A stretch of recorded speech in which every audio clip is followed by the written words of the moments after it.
Hechos capítulo 1.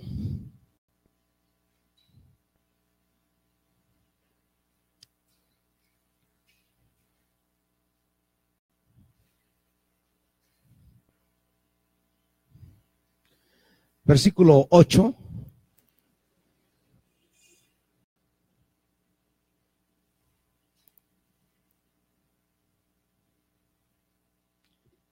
Hechos 1:8. Pero cuando venga el Espíritu Santo sobre ustedes, recibirán poder y serán mis testigos, tanto en Jerusalén como en toda Judea y Samaria y hasta los confines de la tierra. Padre, permítenos esta mañana entender el alcance y la profundidad de esta escritura, para que vivamos en la perspectiva de lo que tú pensaste de nosotros. Ser testigos, asumir la tarea de testimoniar.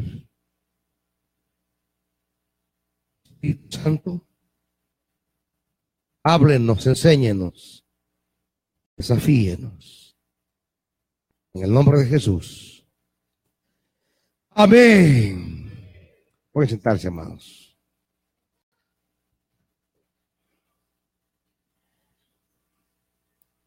Este versículo 8 es el versículo, diríamos, central, clave, paradigmático, esencial de todo el libro de Hechos de los Apóstoles. Digamos, es el versículo central, es el eje en torno al cual va a girar el resto de los capítulos. 28 capítulos girando en torno al versículo 8 del capítulo 1. Diríamos que de una forma resumida podríamos entender el libro de los como una ampliación o un comentario del versículo 8. Es como que Jesús, que diríamos es el versículo 8, las últimas palabras que tenemos registradas en las Escrituras. El versículo 8 es lo último que el Señor dijo. La última palabra, su última palabra, diríamos, es nuestra primera gran tarea. Su último mandato es nuestra gran comisión. Lo último que salió de su boca mientras caminó entre los seres humanos fue el versículo 8. Y diríamos que el resto de lo que viene no es más que una descripción detallada de cómo se llevó a cabo la última tarea que él encomendó. Es como que Hechos de los Apóstoles quisiera decirnos la manera en que el Espíritu y la Iglesia se unieron para llevar adelante la última palabra de Cristo. Y es que así debería ser realmente la dinámica. El Espíritu y la Iglesia existen para llevar a cabo la palabra de Cristo. El Espíritu y la Iglesia pertenecen a una dinámica complementaria. Y de hecho son los dos componentes que están en el versículo 8. Cuando venga el Espíritu, ¿sobre quién? ¿Están conmigo? ¿Están dormidos, iglesia? Versículo 8. Cuando venga el Espíritu, ¿sobre quién? Ustedes. Espíritu y discípulos. Discípulos y el Espíritu. Al encontrarse, forman una síntesis. Ya deja de ser discípulos ¿Y ahora qué serán? Testigos. No son testigos antes. Es que no podemos dar testimonio si no hay empoderamiento del Espíritu. Nadie puede asumir la tarea de proclamar la palabra de Dios si no pasa por el empoderamiento del Espíritu. Cualquiera que siente incapacidad, pasividad, temor para asumir la tarea del testimonio del Evangelio, es que simplemente le falta la experiencia del empoderamiento del Espíritu.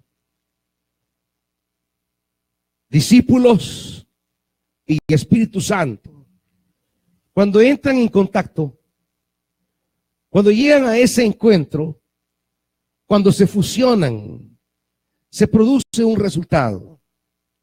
Y el resultado es que esos 11 discípulos temerosos, cabizbajos y desorientados, preocupados por aspectos secundarios y periféricos que no tienen que ver con la proclama del reino de Dios en torno a las personas de Jesús, fruto de ese empoderamiento, es que ahora se convierten en testigos. Es que ahora verdaderamente asumirán el apostolado, el ser enviados, el ser llevados, el ser catapultados a la tarea encomendada por Jesucristo. En una dinámica triangular sencilla diríamos que el Espíritu Santo es el regalo del Padre para empoderar a aquellos que han decidido seguir a Jesús. Pero que no basta con seguirle. No basta con declararse discípulo y seguidor. Hay que ser testigo de él. Hay que asumir la tarea de anunciar su nombre, de proclamar su palabra y de hacer patente el poder de Cristo entre los hombres ahora. Eso es ser testigo. Ser testigo es que los hombres y mujeres que no podrán de ahora en adelante experimentar la gracia, el poder y la palabra de Cristo de manera directa, tengan acceso a esa experiencia a través de la vida de aquellos que, dejando de ser discípulos, quieren ahora ser testigos. Las comunidades, no solamente de Judea, Samaria, Galilea y del resto de las naciones, no tendrán la oportunidad ya de que Jesús camine entre ellos. No habrá más viudas que sus hijos sean resucitados. No habrá leprosos que sean tocados por la mano de Cristo. No habrá más paralíticos que tengan acceso a la salud. No habrá más ya experiencia tangible del amor de Dios a través de la mano de Cristo.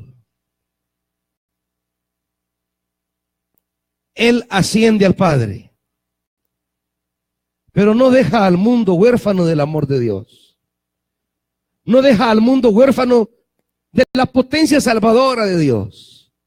No deja al mundo carente de la fuerza liberadora de Dios. Él asciende al Padre. Será glorificado por el Padre. Pero deja dos componentes para que ese mundo, ante la ausencia física de Él, siga gozando de la experiencia liberadora del amor de Dios, de la experiencia sanadora del amor de Dios, del poder salvador de Dios. Y esos dos componentes son los discípulos y el Espíritu, que al unirse entre sí forman una comunidad empoderada por Dios para hacer accesible a los demás el amor, el poder y la gracia de Dios.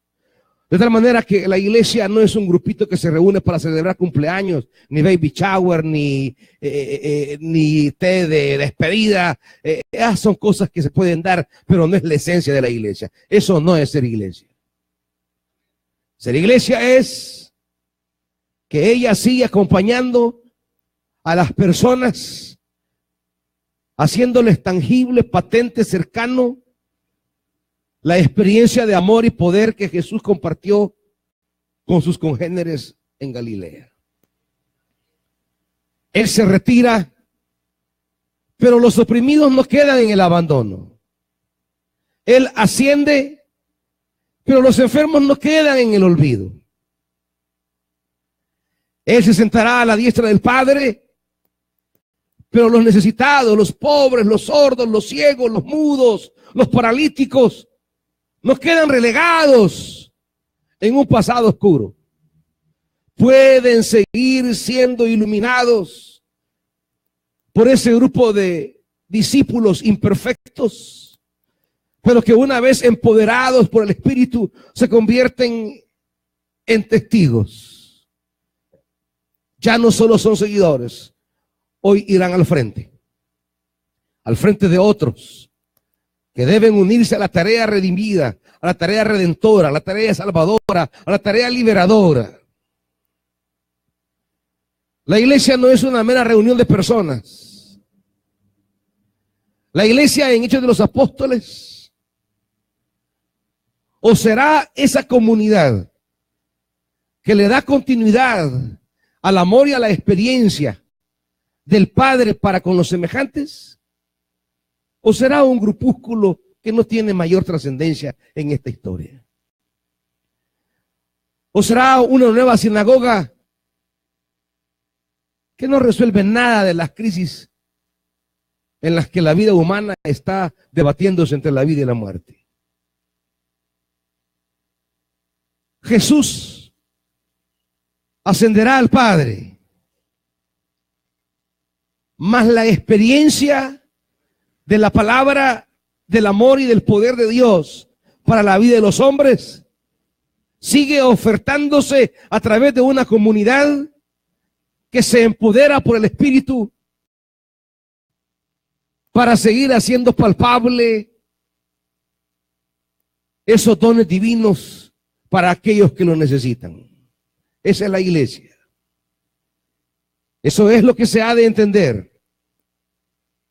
Cuando venga el Espíritu sobre ustedes,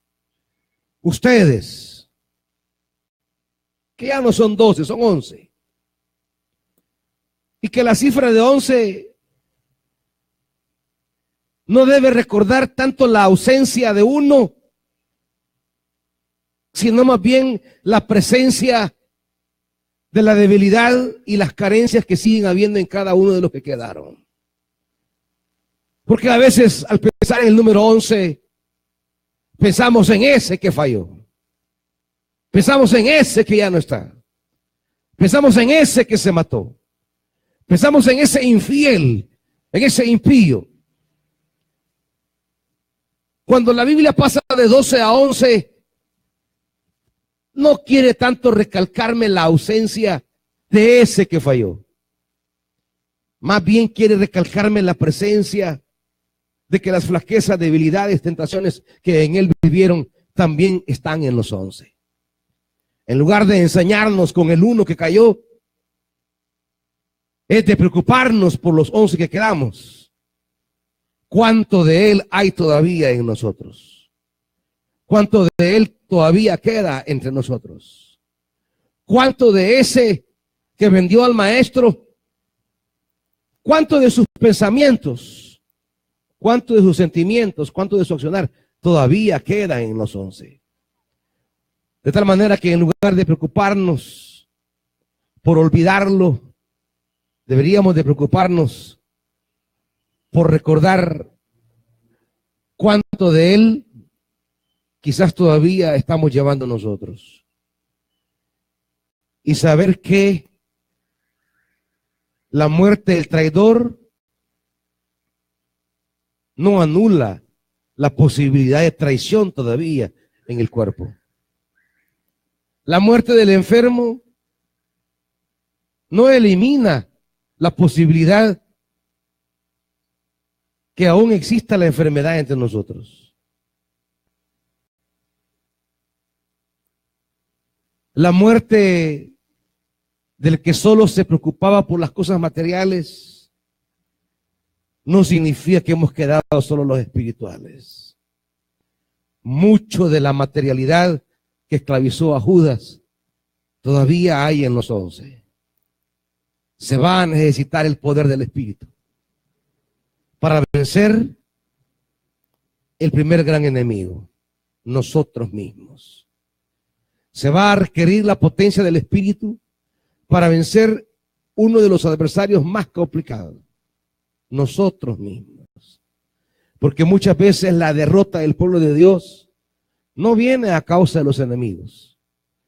La derrota del pueblo de Dios viene a causa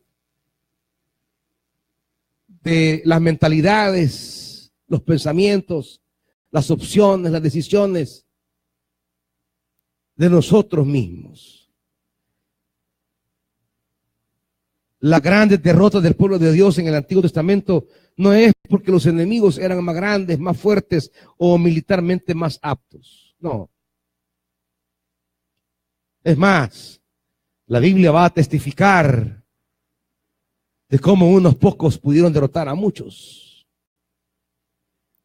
De cómo 300 derrotarían a miles y miles. Porque cuando la iglesia camina en la dirección señalada por Dios, el enemigo puede sobrepasarle 100 veces su capacidad. Pero si la iglesia va en la línea señalada por Dios, Dios estará con ese pueblo. Y no hay pueblo sobre la tierra cuya capacidad militar sobrepase la capacidad divina. Cuando Israel fue derrotado, no fue derrotado porque sus enemigos eran más poderosos.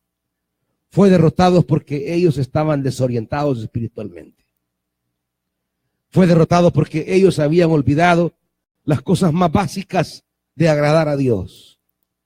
Habían olvidado los elementos más fundamentales de lo que significa ser pueblo de Dios.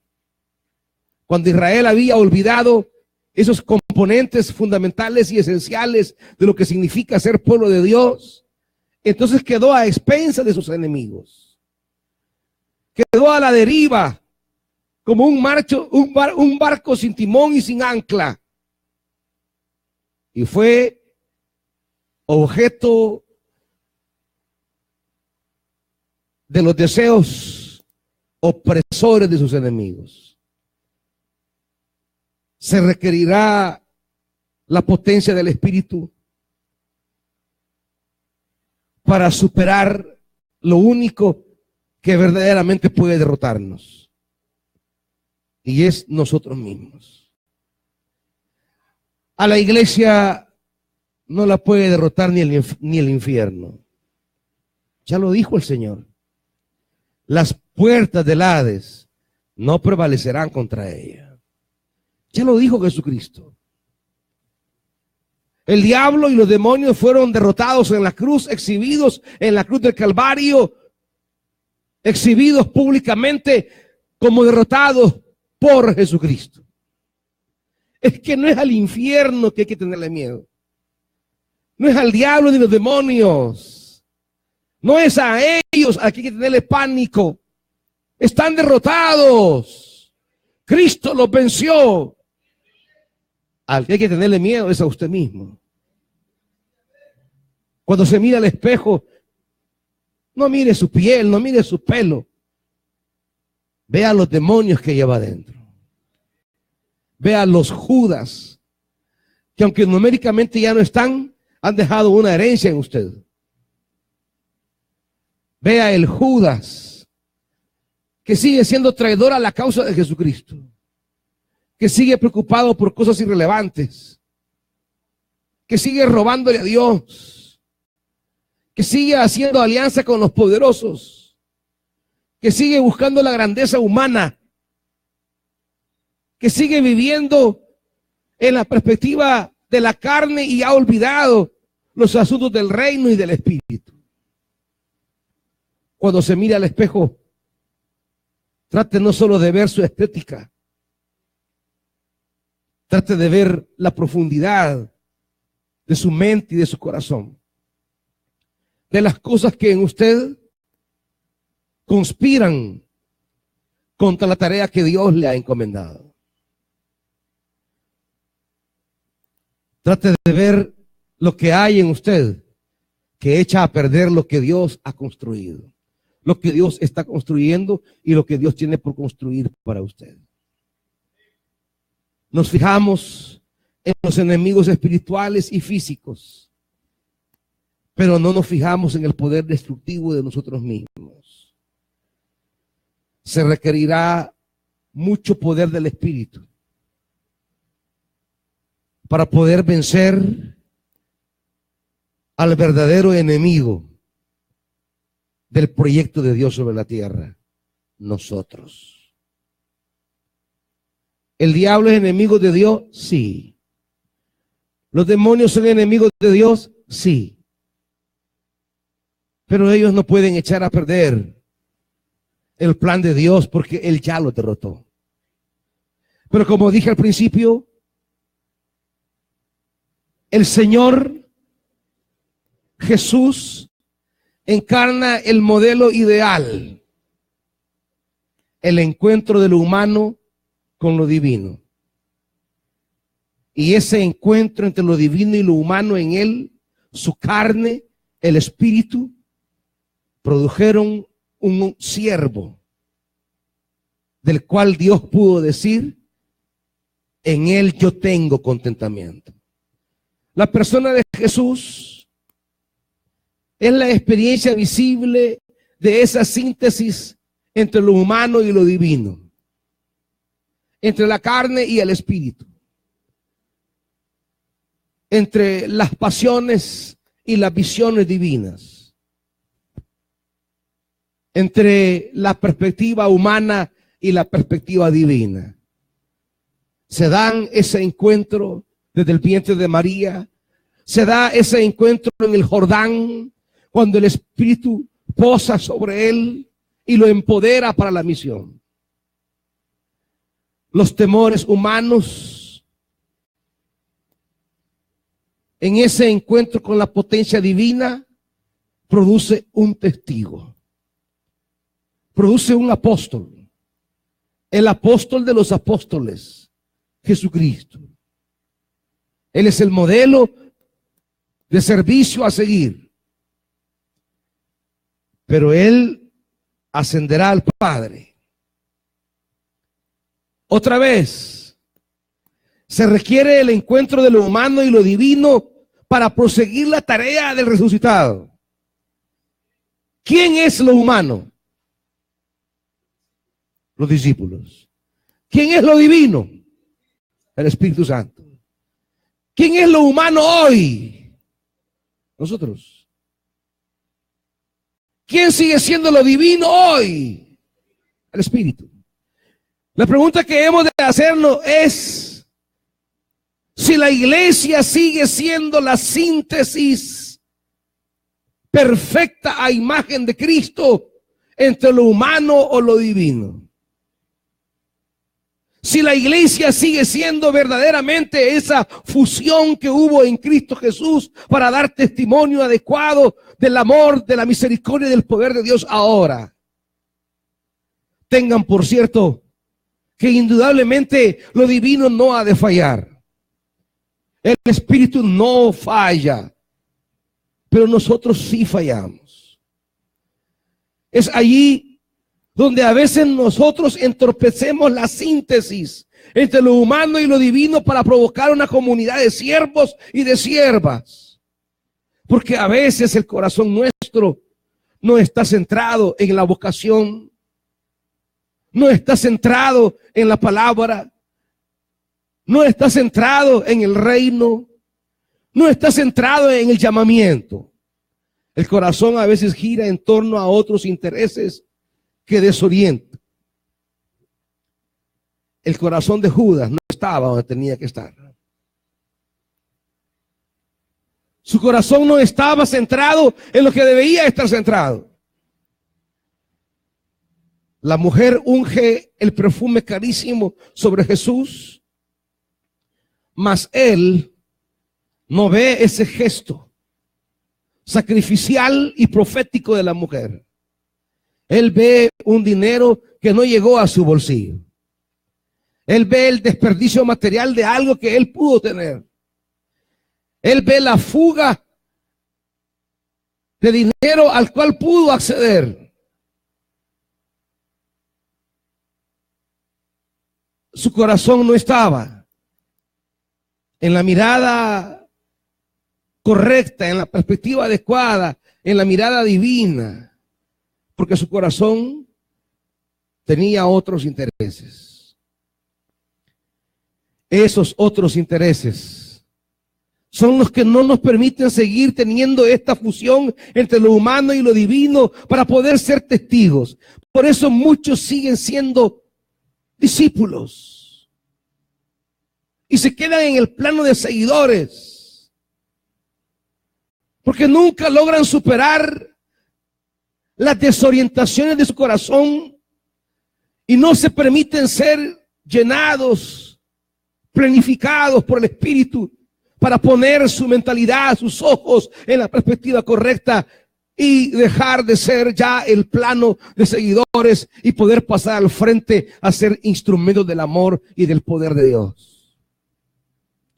El discípulo, hasta este momento de Hechos 1, tiene la cualidad que puede ir de lejos.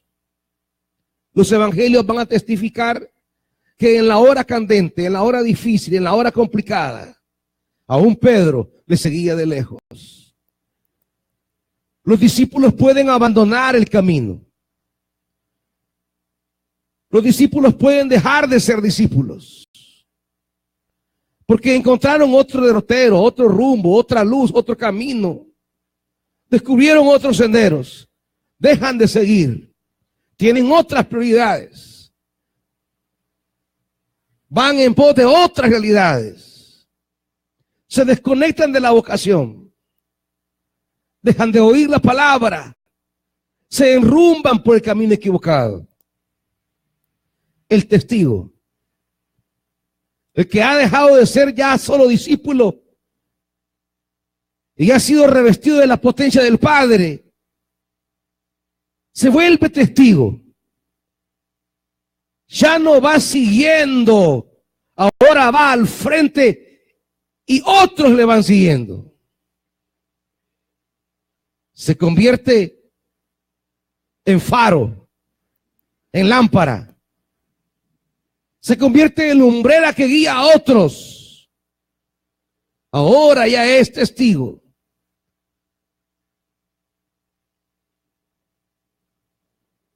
Pero muchos se quedan en el plano de la pasividad del discípulo. El discípulo, por definición, está sentado aprendiendo. El testigo, por definición, se pone de pie y comienza a caminar. El discípulo está en estado pasivo. El testigo se activa, se acciona, se pone de pie, se encamina, está en movimiento, tiene actividad. Hay un dinamismo. Se ha puesto en una nueva dinámica. No en el círculo pasivo del discípulo que solo se sienta a aprender. Ahora se pone de pie, se encamina y asume el reto de la vocación.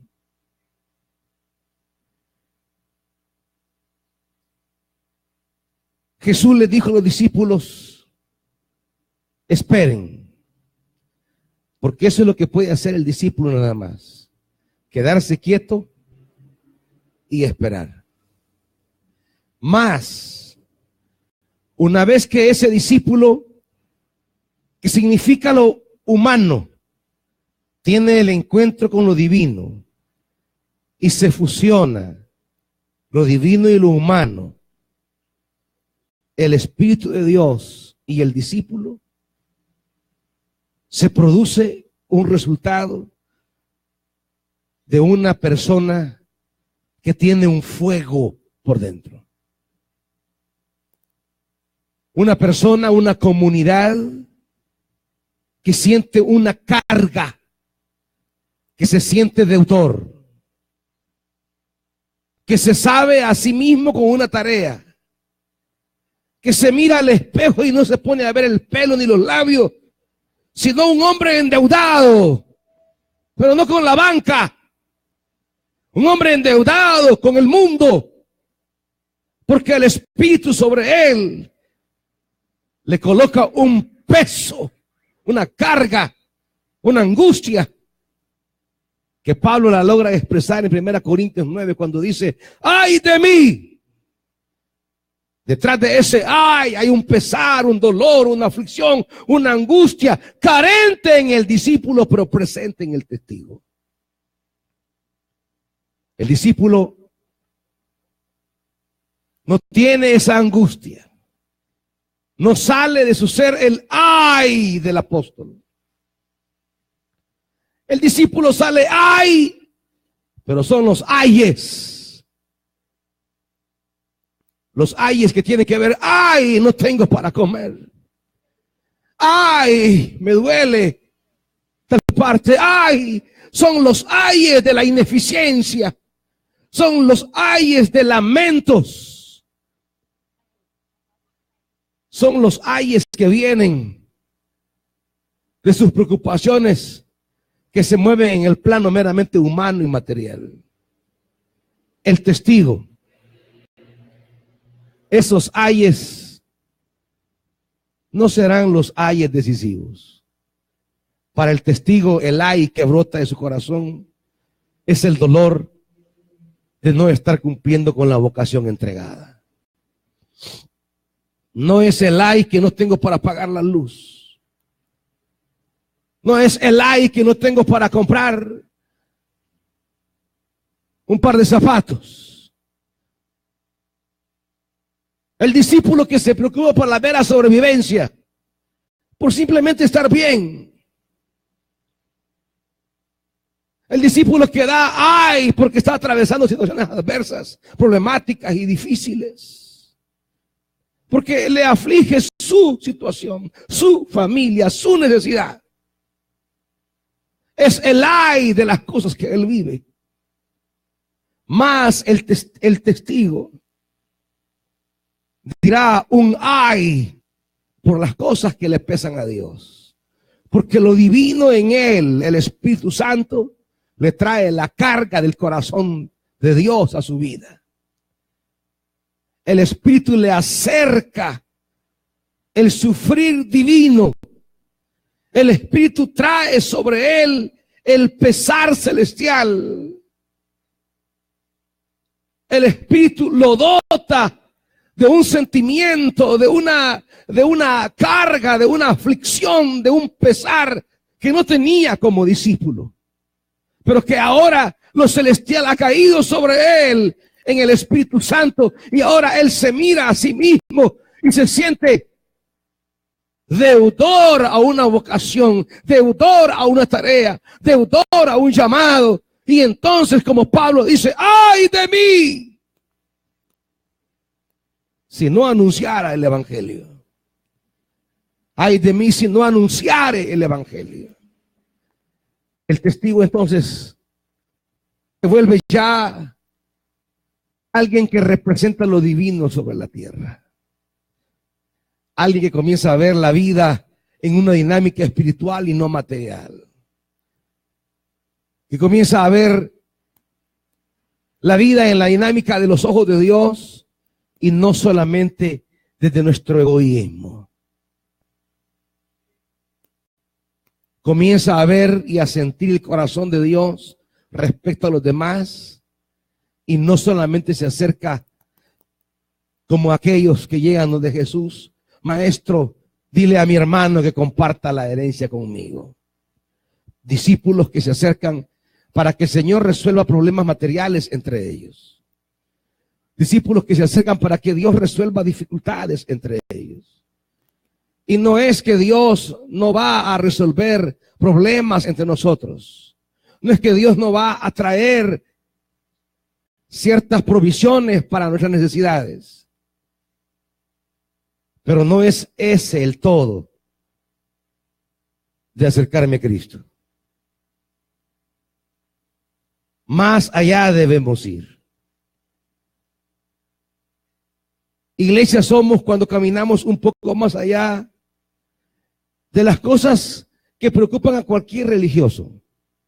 En cualquier religión, en cualquier parte del mundo, la religión es vista como un canal de lo divino para resolver problemas humanos. Pero más allá de esa mirada,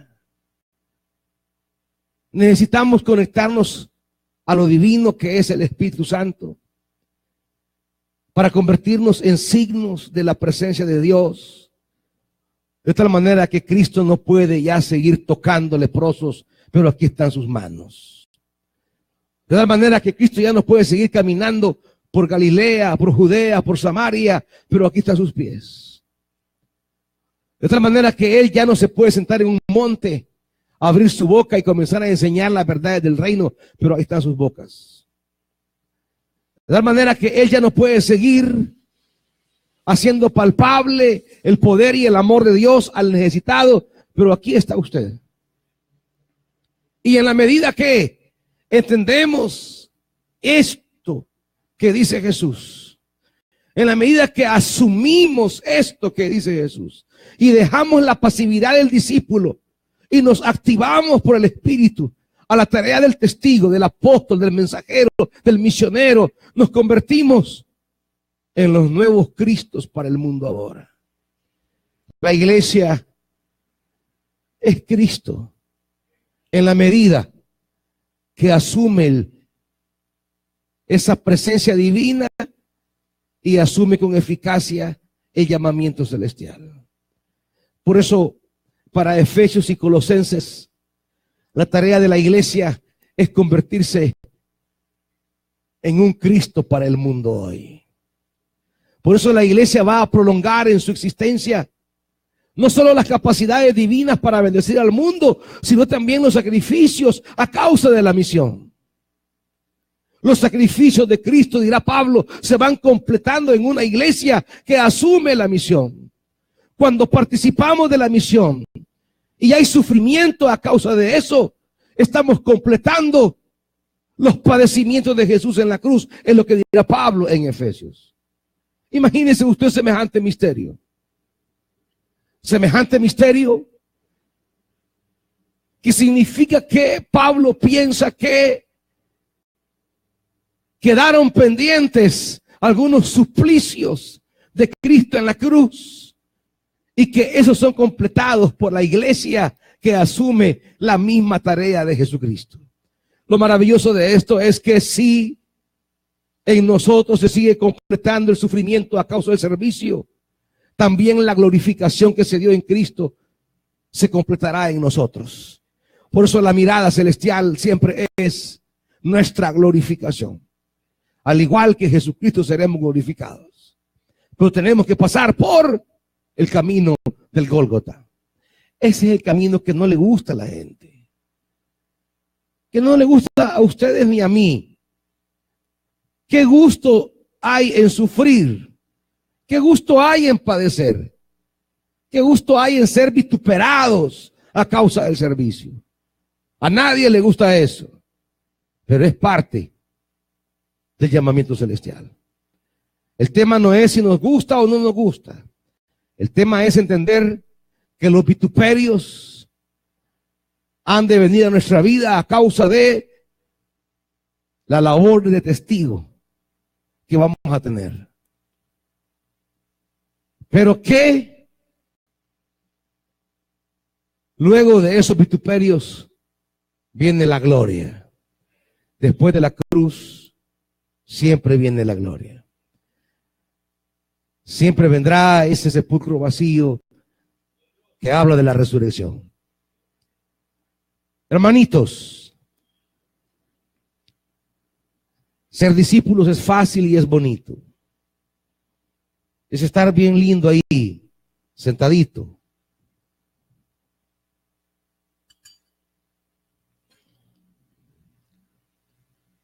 Es venir y estar en el papel pasivo, solo de sentarse. Pero Cristo nos ha llamado a algo más que eso. Cristo nos ha enseñado a algo más que eso. Un día, Él fue discípulo y andaba siguiendo a Juan. Pero un día, Él entra a las aguas, desciende el Espíritu de Dios sobre Él. Y dice la Biblia que cuando Juan fue encarcelado, Jesús se fue a Galilea y comenzó a proclamar el mensaje del reino de Dios. Mientras era discípulo, todos los pencazos le caían a Juan. Es más, ni se habla mucho de la parte pasiva que Jesús tuvo como discípulo. Esto aparece brevemente en frases en los evangelios. ¿Por qué? Pero cuando se es discípulo pasamos inadvertidos. Es lo que nos encanta, que nadie nos conozca, que nadie nos hable, no meternos con nadie, que nadie se fije en nosotros. Esas son las cualidades del discípulo. Toda la complicación para Jesús empezó el día que se convierte en testigo. Mientras fue discípulo, nadie habló contra él. Todos criticaban a Juan. Todas las pedradas eran para Juan. Nadie sabía quién era él. La condición de anonimato del discípulo es bonita porque es cómoda. Es agradable porque no nos complica. Es fascinante porque nos sentimos tranquilos. Y mientras el mismo Jesús fue discípulo de Juan, pues realmente nadie se percató de él. Hasta el día en que comenzó a ser testigo. Desde el primer día, Lucas 4, desde el primer día lo quisieron tirar de un peñasco. Y desde ese día hasta la crucifixión, su vida fue un rosario de vejámenes, de desprecios, de críticas, de burlas, de sospechas, de blasfemias. Esa es la vida del testigo. Por eso dirá Santiago, acompáñenme a Santiago, no Texacuango, sino Santiago, la carta.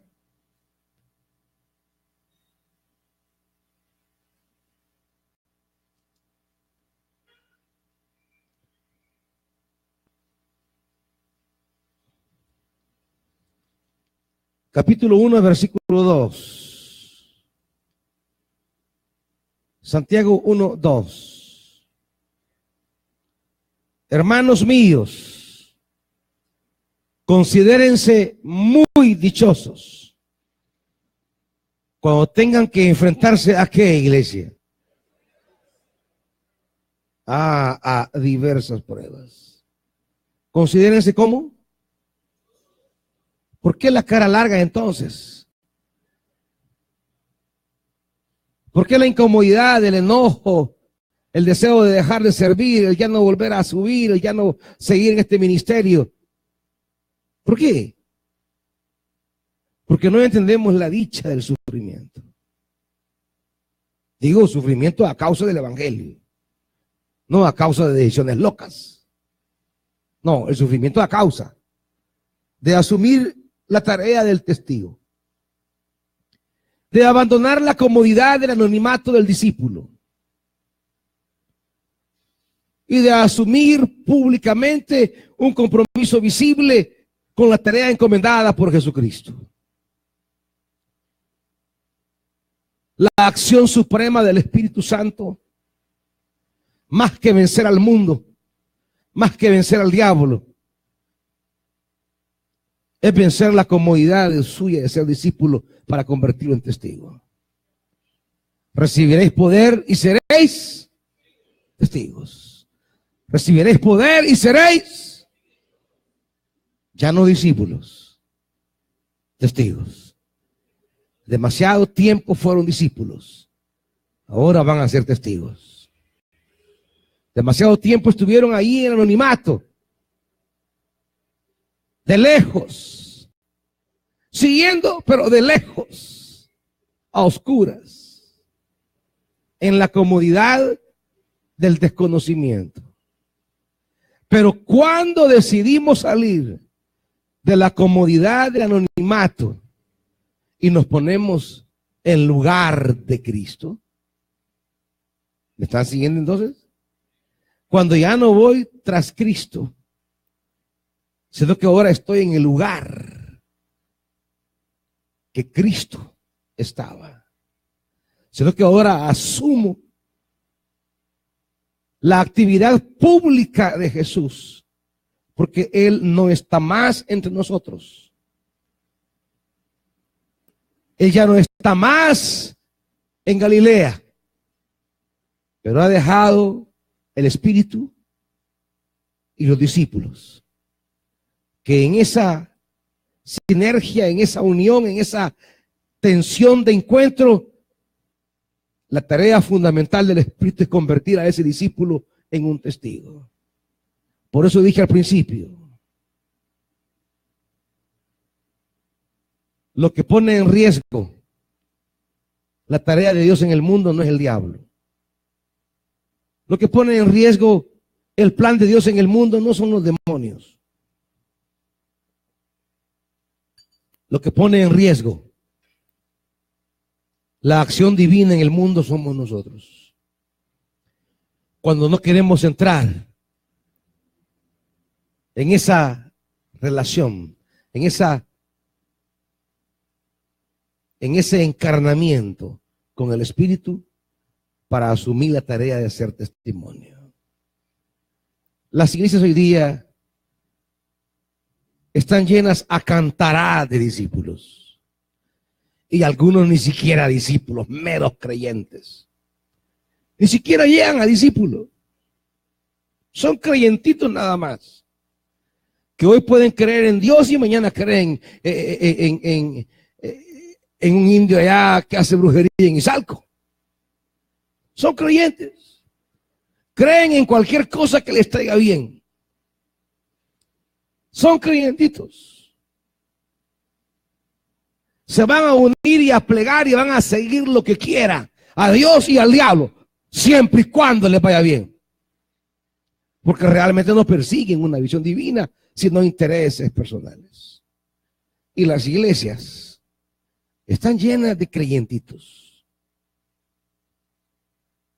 que no buscan la visión divina acerca de su existencia humana, ni de su valor o trascendencia para los demás, sino creyentitos que un día le van a pedir a Dios, otro día al diablo, no importa a quién sea, que buscarán al Señor o a la divina de Endor, pero lo que quieren es sentirse bien, seguros y garantizar beneficios. De esos están llenas a cantaradas las iglesias hoy día. Ahí van las masas completas de creyentitos que lo que quieren es algo para sí mismos y nada más, no importa. Habrá otro grupo de discípulos, aquellos que han crecido un poco más, que se han acercado y han perseverado y han aprendido y se han nutrido un poco más. No será la mayoría, será una minoría. Discípulos que siguen pero de lejos. Ahí van pero a la penumbra. No van en primera fila. Ahí están los discípulos. Y hay otras iglesias de discípulos quizá. Pero testigos son una minoría. Testigos que asumen el rol de Cristo en el mundo hoy.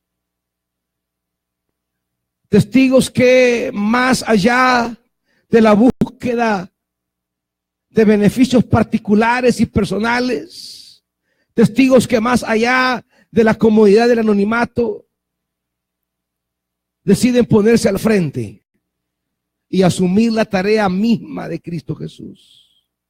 Ser Cristo hoy para el mundo. Ser Cristo hoy.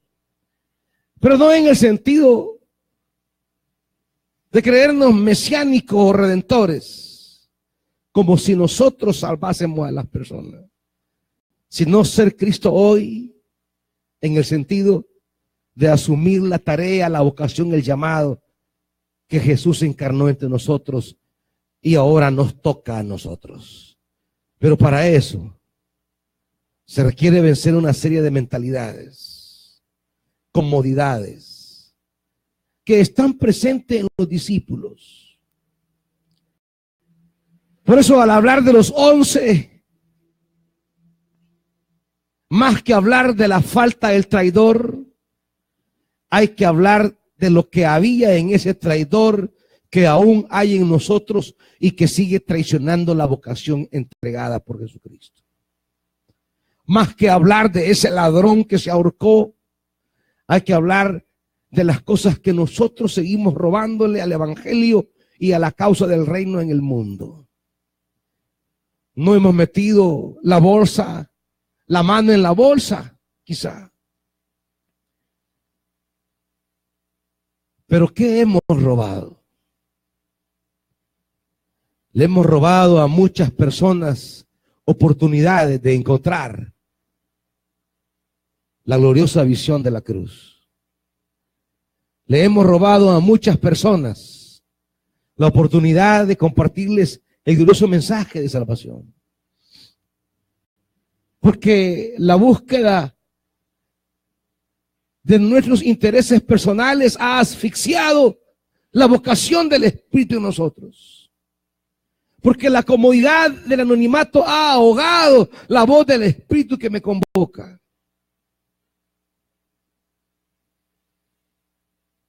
Por eso somos deudores. Porque hemos robado la posibilidad a otros de encontrar la luz. Hemos robado la posibilidad a otros de hallar el faro del evangelio. Hemos robado a otros, embebidos en nosotros, acomodados en nosotros mismos. No hemos dado el paso de subir a la palestra y de tomar el lugar de Jesús. ¿Qué tan cristianos podemos llamarnos si no asumimos el lugar de Cristo? ¿Qué tan cristianos podemos denominarnos si no sentimos el ay de Dios en nosotros respecto a las intenciones divinas en el mundo? Si pasan las semanas y estamos preocupados por el cambio de color de pelo, por el cambio de celular, por establecer una relación sentimental, por tal o cual asunto, mas la carga de Dios en nosotros no respira, no fluye la angustia divina. Le huimos al sufrimiento que viene a causa del servicio. Huimos a los sinsabores que vienen a causa de la misión. Salimos corriendo de esos malos momentos que se viven en el campo de batalla mientras ejercemos el servicio. ¿Acaso no tenemos un ejemplo a seguir? ¿Acaso no el Galileo nos enseñó a llegar hasta las últimas consecuencias? ¿Acaso no tenemos un modelo que nos habla que asumir la presencia de Dios en el mundo no solamente trae gloria, sino que también vituperios. ¿Acaso no tenemos el ejemplo de ese que llamamos el Salvador, el Cristo, el Mesías, el Señor Jesús de Nazaret? El compromiso de Él ha de ser nuestro compromiso. Por eso dice Isaías 53.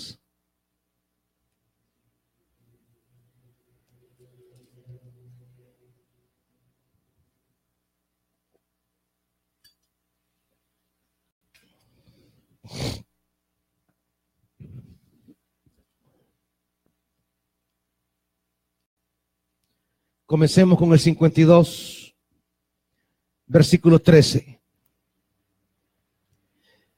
Miren, ¿qué van a ver? Mi siervo. No mi creyente, no mi siervo. El testigo. Triunfará. Bendito Dios, porque los siervos siempre van a triunfar. Pero hay que ser siervo. Será exaltado, levantado y muy enaltecido. Muchos se asombrarán de él, pues tenía desfigurado el semblante. Nada de humano tenía su aspecto. 53:1. ¿Quién ha creído en nuestro mensaje? ¿Y a quién se le ha revelado el poder del Señor? ¿A quién? Creció en su presencia como vástago tierno, como raíz de tierra seca. No había en él belleza ni majestad alguna. Su aspecto no era atractivo. Y nada en su apariencia lo hacía. En otras palabras, la fuerza de Jesús no estaba en su plante, sino en su fidelidad. La belleza de Jesús no estaba en el adorno exterior. No digo que no se preocupen por el adorno exterior, pero ¿de qué sirve preocuparnos por el adorno exterior si hemos olvidado la fidelidad del llamado? Si hemos olvidado el compromiso activo como testigos. Despreciado y rechazado por los hombres, como se habrá sentido usted alguna vez en el servicio. Varón de dolores, hecho para el sufrimiento. Todos evitaban. Cuando nadie lo saluda, ni le pone atención, ni le para bola, y usted dice, me voy porque aquí ni saludan. Aquí tiene aquel en quien usted dice que ha creído. Pero si el camino de aquel en quien usted dice que ha creído no es su camino, no ha creído en él entonces. ¿Me está viendo eso? Fue despreciado y no lo estimamos. Es que a mí nadie me quiere, ni me hablan, ni me saludan. Ciertamente Él cargó con nuestras enfermedades, soportó nuestros dolores, pero nosotros lo consideramos herido, golpeado por Dios y humillado, traspasado por nuestras rebeliones, molido por nuestras iniquidades. Sobre Él recayó el castigo, precio de nuestra paz, y gracias a sus heridas fuimos sanados. Todos andábamos perdidos como ovejas, cada uno seguía su propio camino, pero el Señor hizo recaer sobre Él la iniquidad de todos nosotros. Maltratado, humillado, ni siquiera abrió su boca. Como cordero fue llevado al matadero, Como oveja enmudeció ante su trasquilador y ni siquiera abrió su boca. Después de aprenderlo y juzgarlo, le dieron muerte. Nadie se preocupó por su descendencia. Fue arrancado de la tierra de los vivientes y golpeado por la transgresión de mi pueblo. Se le asignó un sepulcro con los malvados. Murió entre los malhechores. Aunque nunca cometió violencia alguna, ni hubo engaño en su boca. Pero el Señor quiso quebrantarlo y hacerlo sufrir. Y como Él ofreció su vida en expiación, verá su descendencia y prolongará sus días y llevará a cabo la voluntad del Señor. Después de su sufrimiento, verá la luz y quedará satisfecho. Por su conocimiento mi siervo justificará a muchos y cargará con las iniquidades. Por lo tanto, le daré un puesto entre los grandes y repartirá el botín con los fuertes. Ahí está. El camino de nuestro Señor, que no puede ser nuestro Señor si nuestro camino no es como el de Él.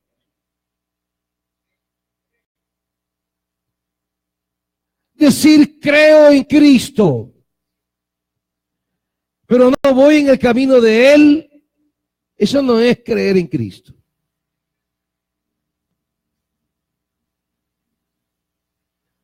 Creer en la Biblia no es un acto del intelecto. Creer en la Biblia es una acción existencial, asumir una tarea, compartir un destino, identificarme con un caminar. Por eso dice, y aquí voy cerrando, primera de Juan,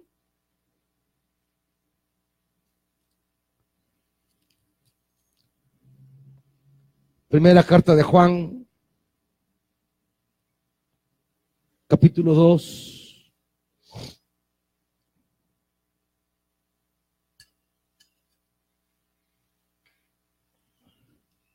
versículo 6. Primera de Juan 2:6. El que afirma que permanece en Él, que vaya a la iglesia. ¿Qué? Debe andar como Él anduvo. ¿Qué es lo que dice si creo o no creo? Mi camino. No es el credo. No son los dogmas. No son los ritos ni las tradiciones. Ni siquiera es su boca. Son sus pies. Son sus pies los que dicen si usted cree o no cree. Por eso dirá, cuán hermosos son los pies. Con la boca podemos decir muchas cosas, pero no es la boca la que define esto, son los pies. ¿Dónde tiene usted los pies? Por eso decía la antigua promesa, toda tierra que toquen tus pies será tuya. Tus pies. Tus pies hablan de dónde andas, en qué te cansas, en qué te fatigas. Tus pies hablan de tus caminos, de tus compromisos, de tus actividades. Los pies hablan de tus senderos. No es qué dices con tu boca, sino dónde andan tus pies. Si nuestros pies no andan en los campos de misión, si no nos activamos en una vida de servicio. Si no abandonamos el estado de creyentitos o discípulos para asumir el de testigos, entonces todavía no podemos decir que creemos en Cristo. Tal vez sabemos de Él, hemos oído de Él, pero mientras no nos embarquemos en su proyecto, mientras no compartamos su causa, mientras no asumamos su propósito entre nosotros, seremos admiradores, espectadores, pero no sus testigos. Seréis mis testigos. Mis testigos. Y es aquí donde el Espíritu Santo cumple su papel más fundamental, más trascendental: cambiarnos a nosotros. Más que vencer al diablo, más que vencer a los demonios, la tarea del Espíritu es vencernos a nosotros. Por eso dice, y Él convencerá, y Él redarguirá. Los primeros a vencer somos nosotros, porque somos el mayor estorbo a la obra de Dios, como lo era Israel en su momento. No eran los romanos el mayor estorbo para la obra de Dios, era Israel, la sinagoga, el templo, los creyentitos judíos, los que subían a Jerusalén a celebrar la Pascua, los tabernáculos, las primicias. Ellos eran el mayor obstáculo al plan de Dios. El Espíritu Santo viene y viene para vencernos a nosotros. Por eso, un creyente, una iglesia vencida por el Espíritu, no puede ser vencida por nadie más. No habrá infierno, no habrá diablo ni demonio, no habrá adversario ni adversidad que nos derrote, porque ya nos venció el Espíritu Santo. Y una vez vencidos por el Espíritu, nos convierte en testigos victoriosos. Por eso los mismos apóstoles, que antes le tenían miedo al sufrimiento, cuando son amenazados y golpeados, salen de ahí alegres, gozosos. Ya nadie los puede vencer. Los pueden golpear, les pueden hacer pasar el martirio, pero no los han vencido, porque ya vencieron. Pero mientras tanto, vivimos bajo el miedo, el temor, el encierro. ¿Cómo estaban los discípulos? Encerrados, acomodados, temerosos. Pero una vez llenos de la gloria del cielo, se convierten en testigos, apóstoles, llenos del poder del Espíritu. Y ahora irán por el mundo haciendo lo que hacía el Señor, llevando la palabra de vida y llevando los signos del poder de Dios para sanar, para restaurar, para liberar, para levantar. Mensajeros de la palabra, instrumentos del poder de Dios. A través de su boca, de sus manos y de sus pies, Cristo se quiere seguir haciendo presente en el mundo ahora. En el mundo de hoy, con testigos de hoy, animados por el Espíritu de siempre. El Espíritu de profetas, de jueces, de libertadores, de apóstoles, de reformadores. Ese es el mismo Espíritu de ahora. La pregunta es, ¿encontrará el Señor Moiséses, Samueles, Gedeones, Déboras, Pedros, Pablos. Encontrará el Señor ahora hombres y mujeres que quieren abandonar el estado quietista como cómodo, pasivo, y salir a la frente y decir: yo no creo en Cristo, yo quiero ser Cristo para otros. Yo no creo simplemente en las manos de Cristo, sino en mis manos ahora para seguir sanando, en mi boca para seguir hablando, en mis pies para seguir caminando. Mientras no entremos allí, seremos solo religiosos, como los que iban a las sinagogas en tiempos de Jesús, pero no resolvían nada. Religiosos como los que iban al templo, y había un hombre ahí de 40 años. Nunca vieron la necesidad de ese hombre, nunca. ¿Cuántas veces Pedro y Juan habían subido a ese templo? ¿Y sabe qué dice el texto? Y vieron a un paralítico. Oiga eso, es importante. Vieron. ¿Sabe una cosa?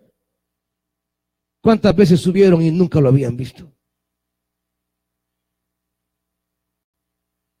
Pero con el Espíritu Santo tuvieron ojos para ver necesidades donde antes miraban problemas. Llenos del Espíritu, vieron situaciones y personas que antes las miraban como estorbo,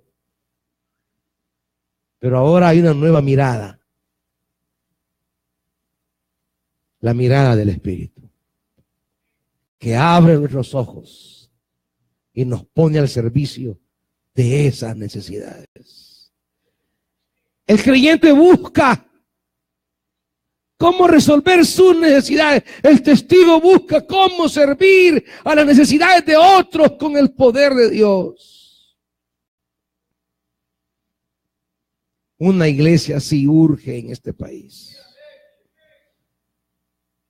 Testigos así urgen en esta nación.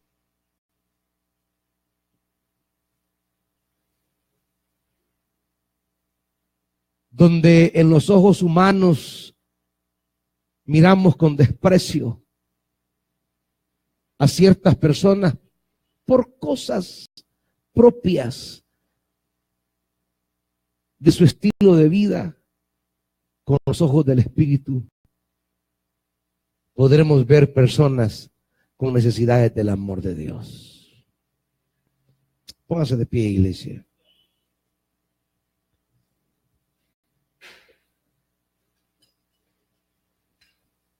¿En qué grado está usted? El creyente que usa a Dios para sus problemas. El discípulo que está allí, pero prefiere el anonimato, la comodidad y el silencio.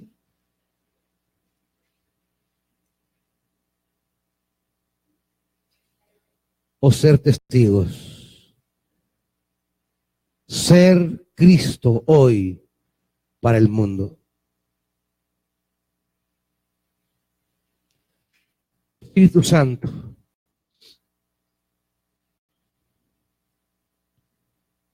Espíritu de Dios, promesa del Padre, don del Padre.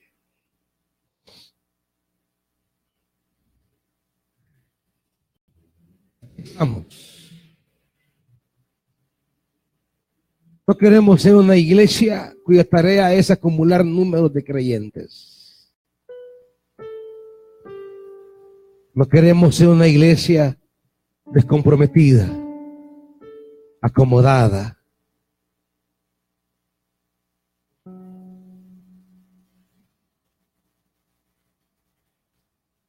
que se canse de padecer.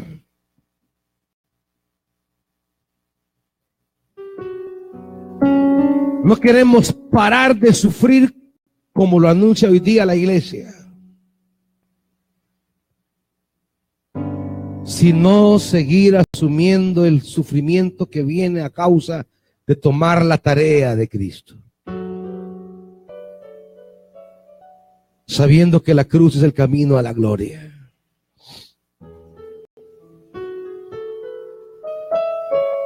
Pero necesitamos Espíritu Santo. Necesitamos ese revestimiento permanente, poder sobre nosotros. Espíritu de Dios, necesitamos hoy, mañana, pasado mañana, la otra semana, el otro mes, el otro año, la otra década, vivir el revestimiento de tu presencia. Porque nuestros pensamientos, nuestros sentimientos, nuestras realidades humanas a veces desean otra cosa, Señor. Desean otros caminos.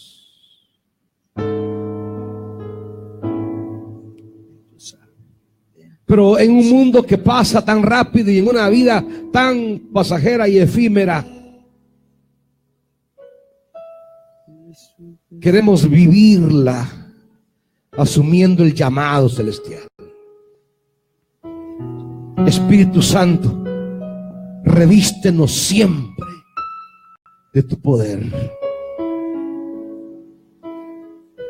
para no rendirnos, para no retroceder, para no desanimarnos, para no marchitarnos, para estar siempre frescos en tu casa, en el campo de trabajo, en el campo de misión, en el campo de servicio. Dígale al Señor, iglesia, yo quiero ser testigo.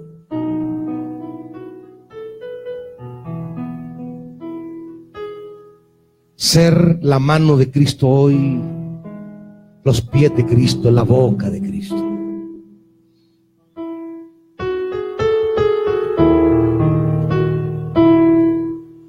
Cristo haciéndose presente en el mundo de hoy.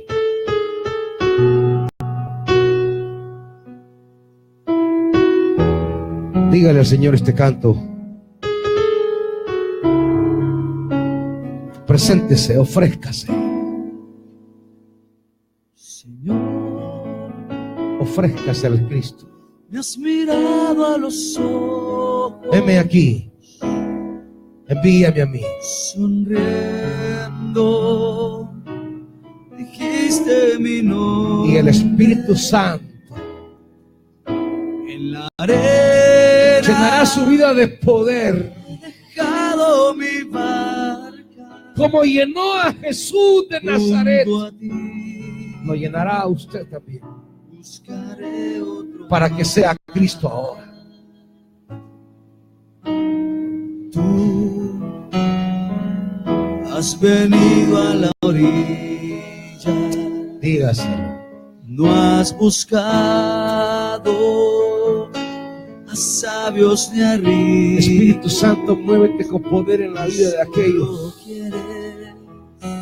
que hoy se ofrecen a que ti, yo te siga, que hoy se presentan Señor, para seguir tu labor, tu tarea, mirado a los ojos, para no abandonar y dejar tirado tu proyecto, sonriendo, has dicho mi sino nombre. continuar, proseguir, llevarlo adelante. En la arena he dejado mi barca, junto a ti buscaré otro mar. Tú sabes bien lo que tengo, y en mi barca no hay oro ni espada, tan solo redento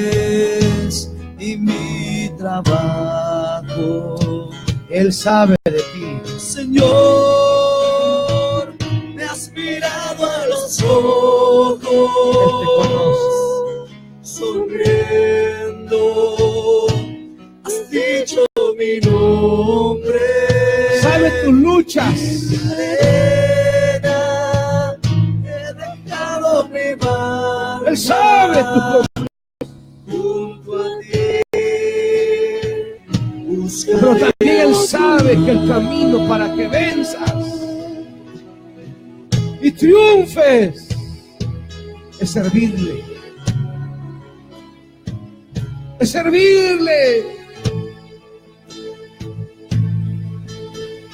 Por eso su primera palabra fue: venid en pos de mí y os haré pescadores de hombres. Y su última palabra es: serán mis testigos. Porque lo primero y lo último que necesitas en la vida es servirle a Él. Él sabe tus batallas. Él sabe tus temores. Él sabe tus crisis.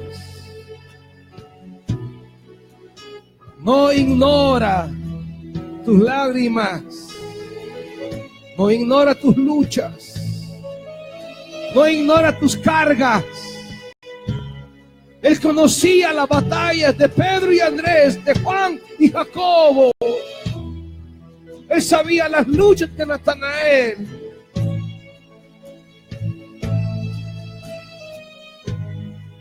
Pero solo les dijo: vean en pos de mí y os haré pescadores de hombres. Porque en una vida de servicio a Cristo viene toda tu victoria.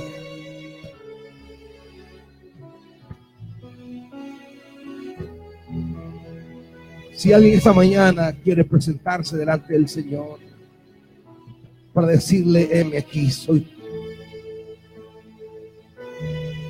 tu siervo, tu sierva. Quiero presentarme delante de ti para asumir la tarea de Cristo hoy. Adelante, hermanitos. Adelante, hermanitos. Adelante.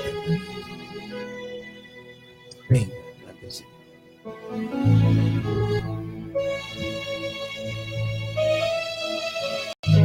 Tomar la labor de Cristo, el trabajo de Jesús en el mundo. Adelante, hermanos.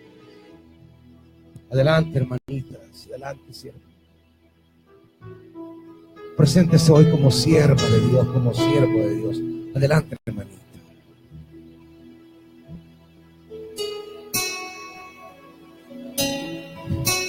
Jesús conocía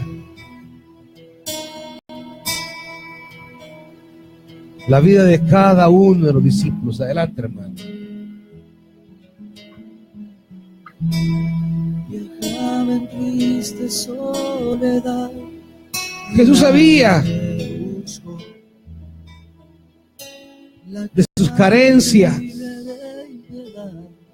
más grande se volvió.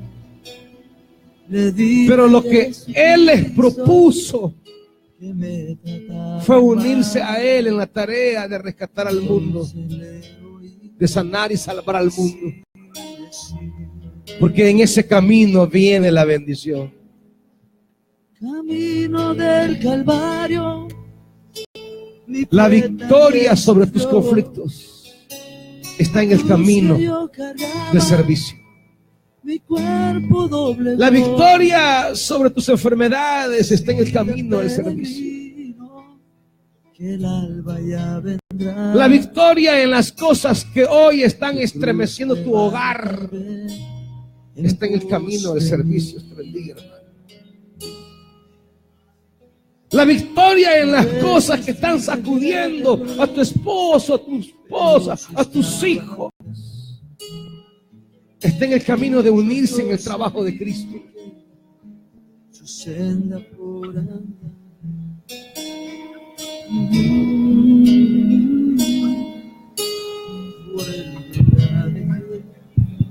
volver a oír la llamada, venid en pos de mí y os haré pescadores.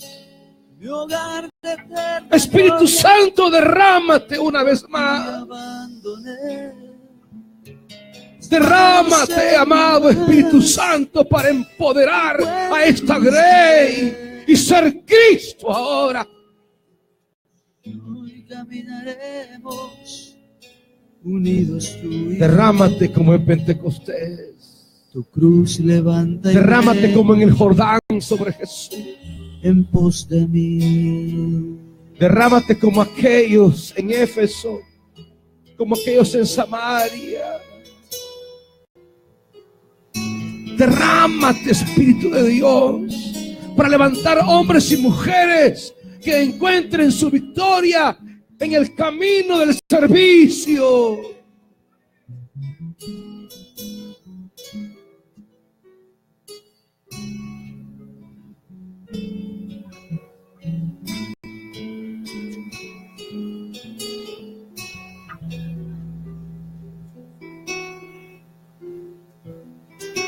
Mi Dios sabe tus batallas,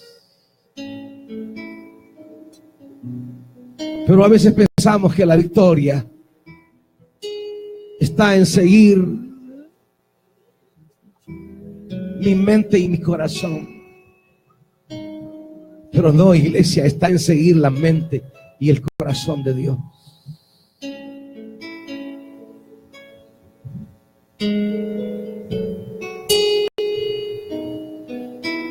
Espíritu Santo,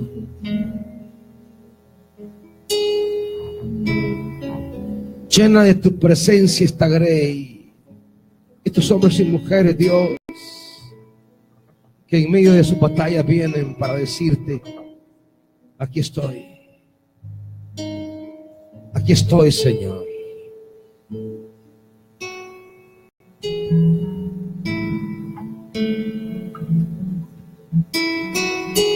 Quiero ser Cristo en mi comunidad. Quiero ser Cristo en ese espacio de trabajo y de servicio. Espíritu Santo,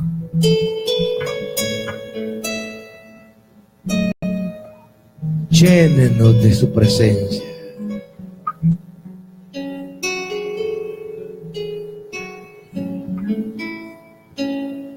Es lo único que necesitamos.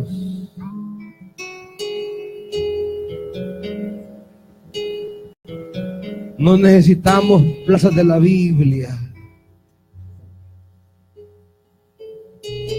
ni ser reconocidos por la Constitución. Su poder es lo único que necesitamos. Su poder, su poder.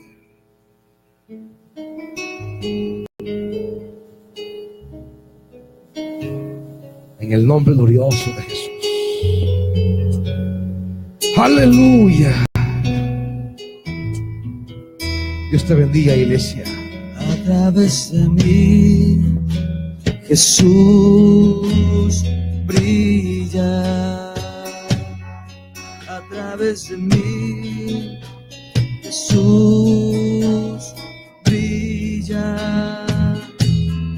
Volver a brillar su luz sobre mí, la luz de Dios. A través de mí, Jesús brilla. Y a través de mí, Jesús brilla. A través de mí, Jesús brilla. Volver a brillar su luz sobre mí, la luz de Dios. A través de mí, Jesús brilla.